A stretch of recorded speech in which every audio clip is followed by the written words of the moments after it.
Started off my first days not being deaf.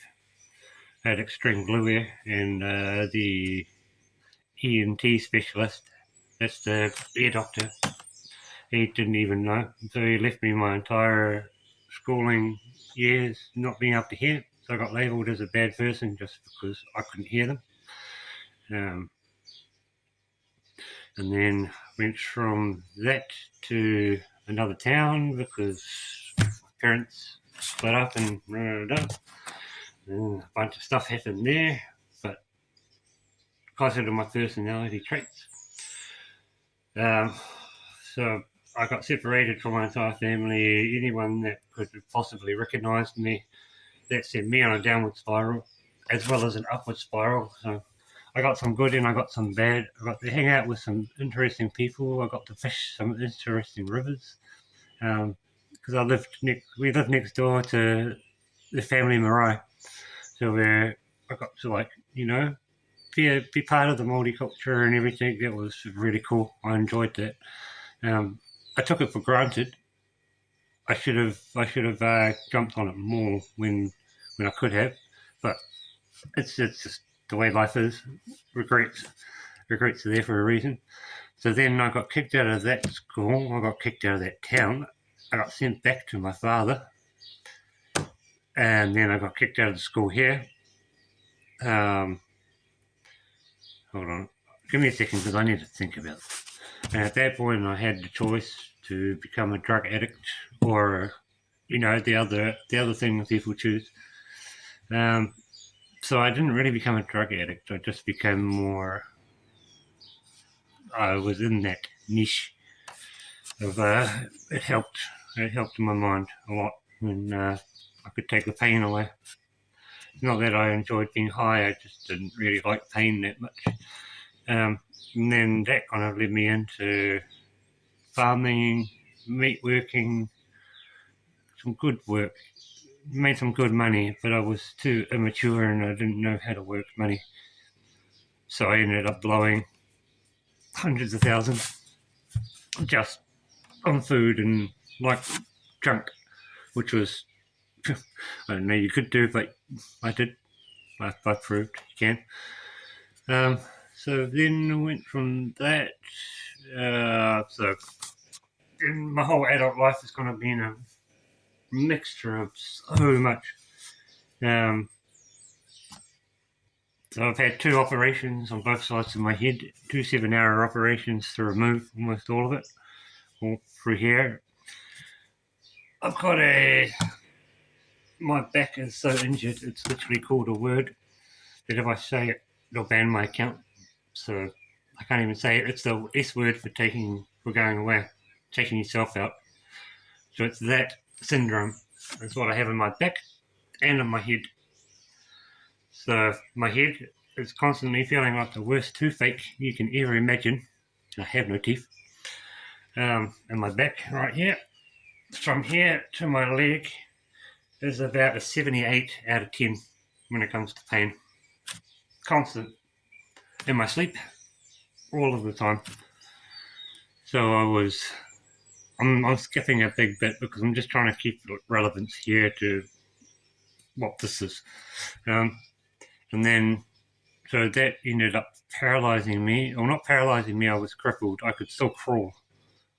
I was crying. I would cry 40 to 24 hours, day and night. I would cry, screaming. I was told by the doctors to end it.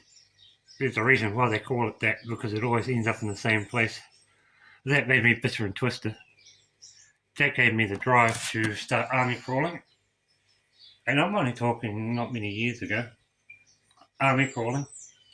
And then I decided I'm going to try and get to the back door.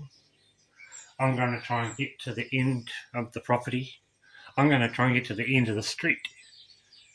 And then once I could actually stand up and walk around, I got a dog. Now I have to walk that dog. I have no choice but to get up and walk that dog. I got that dog, and that dog ended up being, it wasn't his fault. But let's just say he wasn't allowed to be around for much longer. So the thing that saved me, I ended up having to kill Not in the way that you think. It was through the bits and that, and it was the best call. But that's why I got it tattooed on my hand. I'm going to start crying now. So he helped me get my momentum, my movement back. I climbed the mountain twice with the kids. Sorry, just a bit upset about my dog.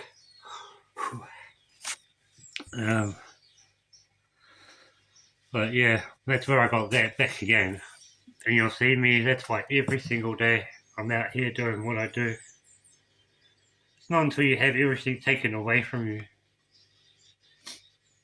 Like everyone had seen me crying, screaming on the ground. It went on for years. My wife had to hide all of the knives, any object that I could pick up and crush myself with. My kids were watching me dying. And then one day, I thought, stuff you. I'm not only going to live life, I'm going to have the best life I could possibly have. I'm going to be happy. And there's nothing anyone can do about it. Right in my space here, everything that I love and cherish, life can't take it away from me. And when it does, the pain won't be there anyway, so that'll be good. I mean, we can all go to that place eventually. I'm sorry, I'm still crying. It's pretty heavy on me. I wouldn't be talking to you now if it wasn't for that dog. Anyway, so then, because I've always been a gardener, gardening and flipping around on tramps is how I hurt my back in the first place. Mowing lawns on uneven ground, juttering. So now right here I have a herniated spine. Is my sciatic. I have a hernia that pushes on my sciatic, so they can't remove it without removing my sciatic. So basically I'm like this for the rest of my life until I choose for it to stop, which I'm not going to. That's never. I've decided I'm going to float around space when everyone's gone. Just because. But that's why you see me living my best life every day. That's why you see me like people are like, oh, be careful, don't hurt yourself. It's like I cannot hurt any more than I am. In my sleep, I cannot hurt any more than I am. It's permanent. It's painful. It's tough. But it's not as bad as it could be. I like to imagine like what if I was in one of those foreign countries where they just chuck them on the side of the road. I have my fitness now. I have my looks. I'm incredibly handsome. I have family. I have my dog. I have all of the things that I want and need. So that's kind of the story of me. How I came to be. Yes, I'm weird. Yes, I'm not, as you would say, book intelligent. But there's a reason for that. And all of us geniuses aren't. It's just the way it is. And you can't explain what a genius is to someone who isn't, because it's kind of insulting. You can have 600 manuals on a chainsaw and read them every day and still pick the chainsaw up and hit it by the handle. Nothing beats real life experience. But we need each other. Because that genius was never there without the person with the instruction manual in the first place, making the thing that they're. And I guess that definition can change as well. But my point being, like in my family, we're all engineers, we're all craftsmen, we're all worldly recognised in our trades. But we're dumb as shit. We can't write, we can't spell, and we can't count. We can't do numbers. It's dyslexia for you. The ADD, my attention span is about this. And then I zone out for this much. I don't take any medication. 0 medications. I have no painkiller. No painkillers. I don't take paracetamol. I don't take ibuprofen. I take nothing. One of the 2 supplements that I take legally. The other is an alcohol. Well, I hope you guys have a blessed day, knowing just a little bit more about me and why I am the way I am. I try, but it is obvious that I'm not 100% like everybody else. But that's not a bad thing. We're all got those human, like for example, someone just in another town had done some very bad things the other night, and it's got me very scared of people. So I just, blessings that that's not me. I don't think that way. I've been doing this my whole life. Nobody around me is threatened by me. Nobody around me is worried.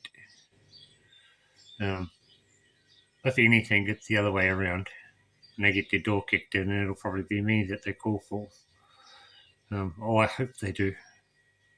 I hope that they feel comfortable enough to ask for help if they need it. That's all I really live for. That's cool. Love you guys.